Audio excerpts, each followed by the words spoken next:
Are we earlier than normal? No. All right.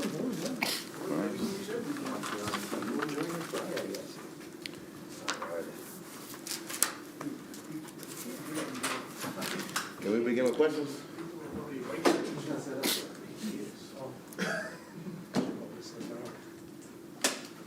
Wait for the camera. Yeah, give me 1 second.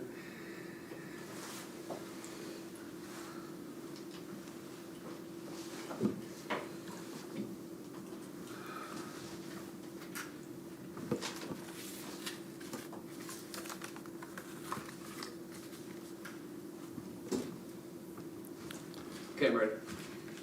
All right, I'll start with injuries real quick. Corey Davis is going to give it a run today. We'll know more tomorrow.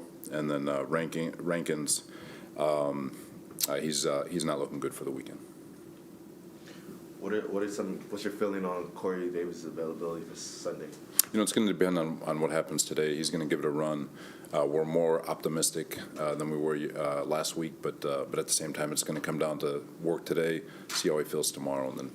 Did Rankins have a setback, or is it just No, it's we're trying to get him going. It just doesn't look like it's going to make it. We'll see today, but less optimistic on him than Corey.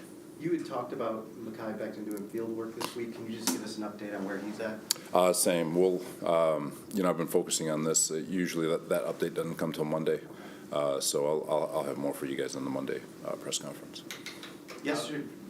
Go ahead. How is Denzel look this week? Get back on the field. He looked good. He's got that big smile running around. He had a lot of energy. Looked like he had fresh legs. So we're excited to get him out on the football field to give him an opportunity to make some plays. How big of a loss will not having Sheldon be against the Eagles, who kind of run a similar scheme to how the Colts ran? Yeah, it's if he's not able to go, obviously he is a big piece of that puzzle, especially inside. But if he's not able to go, we got John Marshall, who has been who is more than capable to step in there, big body, and he'll get an op. So we'll see today, but we feel confident in the group we got. Yesterday, Olbrich talked about going up against a similar scheme to the Colts and the Eagles, and obviously the Eagles have had a lot of success running the ball lately, and it being kind of a chance to, not a redo, but to put better tape out there. Just how do you view the challenge that you guys face this weekend, framing it that way? Yeah, no, it's obviously every time you step onto the field, it's an opportunity for you to put on good tape. And so, yeah, there are similarities, but it doesn't change the mindset of what every week needs to be with regards to you're stepping on the field, and there's 31 other teams and your peers who are all going to watch this tape, and obviously the fans and family and all that. But every week is redemption week in terms of proving that you belong in this league, and this week, without exception, Philadelphia is a very, very powerful offense, very strong running game, and it's going to be a tremendous challenge. So, well, what would you love to see from Zach as he builds on from last week's performance? You know what? It's finding ways to get better, get more comfortable, be great with your footwork, be great with your eyes. Keep the main thing, get the ball to the open guy, go through your progressions.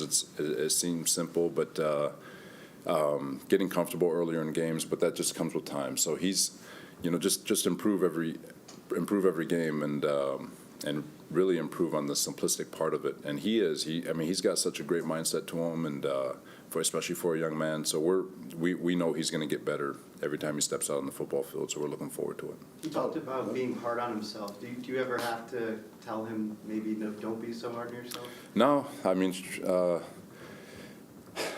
best individuals are their own worst critic or greatest critic, if you will. So it's I never look at somebody being too hard on themselves. You're supposed to be hard on yourself. If you can't expect yourself to be great and be perfect, then who will? And he's internally motivated, and that's all you can ask for out of these young men is that internal motivation to be the best version of yourself every single day, and that's something he strives for every day. So, when you mentioned the simplicity, the Eagles they run a lot of zone. Obviously, they run some man, but they run way more zone, and they kind of take away what Zach's strength is, which is throw the ball deep down the field, and they force you to kind of take what the defense gives you. So how much of a challenge would that be for Zach to continue to build on simplicity and execute that part of the offense? it is. It's they're similar. They don't want to allow explosives. They're going to allow you to take some stuff, but they are aggressive too. They got a really good front.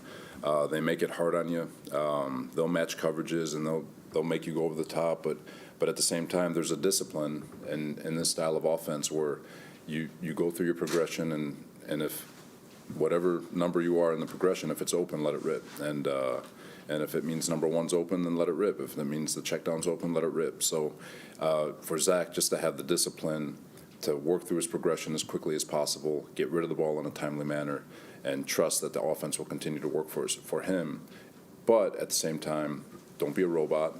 If the play breaks down and you got to go make a play, go make a play. What are your thoughts on Ronnie Blair? Last week got a sack on Titus Howard, and it's been a long road back for him. I know you're very close to him and really admire the player. What were your thoughts on that breakthrough sack for him in his road back? Man, I always tell anyone who's willing to listen that if he had the opportunity with the injuries we had in San Francisco a year ago to be on the field, he would have gotten double-digit sacks. He's so pumped for him, and being intimate in the sense of knowing exactly what his struggle's been over the last couple of years with trying to get back on the football field. For him to have that breakthrough and get that sack was one of the cooler moments that no one really talked about. So it was awesome. For you guys as a defense, obviously Sheldon's a question mark this week, but you've had a few weeks here where you haven't had to shuffle around like crazy. How much do you think that's helped, build what you saw last week against the Texans? I missed the first part of the question. I'm sorry. You guys, with all the injuries early on, Yeah. On the back end. You haven't had it for like the last 4 weeks. So. Yeah. Knock on wood, right? Continuity, especially when you're dealing with such a young group. I try to compare it to, and I don't like comparing, but a year ago in San Francisco when we had all those injuries, there was 3 or 4 year, the veterans were stepping onto the football field. People who knew the system were able to step in, and so there was continuity. This is a first-year system, and a lot of really, really young guys to begin with, and a lot of young guys are replacing each other. And so there is when you do get that continuity, and we've had, you can start playing more consistently. The communication pre-snap, post-snap, the recognition of what's happening from an offensive standpoint, how to react gets faster. And so Elijah Riley has done a really nice job stepping in there and creating some stability. Ashton Davis has gotten a lot better over his since the first week he stepped on the field. I think it was Atlanta when he stepped on. So he's gotten a lot better. And then obviously Bryce and Goodry and Dunn and Eccles at the corner spot, Michael Carter. So really, really young group, but all of them have been, now that it's been working together, they're hearing each other, they're playing off one another, and they're seeing it all the same, which is helping them play a little bit better. Take a couple more. And one more thing with Zach, Mike LaFleur talked about how he liked what he did pre-snap before the snap in the last game. How much have you seen him grow in that aspect, and how much can that help him moving forward for these last 6 games? It is. It's about getting comfortable. It's about you have your pre-snap indicators and your post-snap reaction. So it's you recognize things, but it doesn't mean that things can't flip when the ball gets snapped. But having trust in your preparation, having trust in your teammates, having trust in if you maintain good tempo, maintain good footwork, maintain good discipline with your eyes, you can play as fast as possible. And the more he can put himself on repeat, the quicker he'll get better, and it's something that he's working for. It seemed like Quinnen had a pretty active game last week. Where do you feel like he's at right now, and kind of learning in that system? Quinnen? Yeah. Quinnen's awesome. He's been great this entire season. I think he's a Pro Bowler personally. He's a fantastic young man. His work ethic, all of it. His numbers are up there with some of the best ones in this league, and he shows up to work every day. When he steps on the football field, he absolutely, whether it's practice or the game, his effort is as good as anyone, and his production is as good as anyone. And so he's moving along really good, and just to stay the course and find ways to get better and get more production. So. How big a challenge is this offensive line? The right tackle, Lane Johnson's one of the best in the league. The left tackle's almost 400 pounds. What does this do as far as create a challenge for you guys? 400 pounds with like a % body fat. They're very talented. It's probably the most talented O-line we'll be facing this year. Their O-line coach is one of the best in the business also, and it's a challenge for sure. How much do you sense that Quinnen is itching to get that Pro Bowl? You know what? That's probably a question for him, but even if he doesn't get it, he's a Pro Bowler in my mind. So, What is the mindset of your defense facing this offense, which is kind of like the Oklahoma offense that Jalen Hurts played? There's a lot of college elements to it. How big a challenge is that as far as not going for a lot of the play fakes and chicanery that they present? you know, there's a discipline. I think obviously Nick and his staff do a phenomenal job game planning, but you know their pass game is much more advanced than a college offense. That's what kind of makes it unique and why it's pretty darn good. They can run the ball if they want to.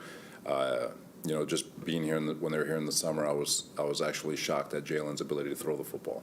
I was like, he's a lot better than I thought, and he's a very very talented young man, and the whole offense kind of stems off of his abilities and just all the different things they can do, from RPOs to zone reads to just a power run game, and then to be able to drop back and throw the football, and then his off schedule stuff. It's a tremendous challenge, something that you can see that they've been getting better from the beginning. Sure. My shirt. So I know they're not New Jersey, but I'm recognizing Oxford High School in Michigan. You know, I grew up an hour from there, and obviously everyone's familiar with the shooting. And I wanted to recognize Madison Baldwin, Hannah St. Julian, Justin Schilling, and Tate Meyer. Tate obviously played for the football team. An absolute tragedy, but and through that tragedy, there's a lot of heroes that take place. So, Thanks, everyone. all right, guys. Yeah, thank you.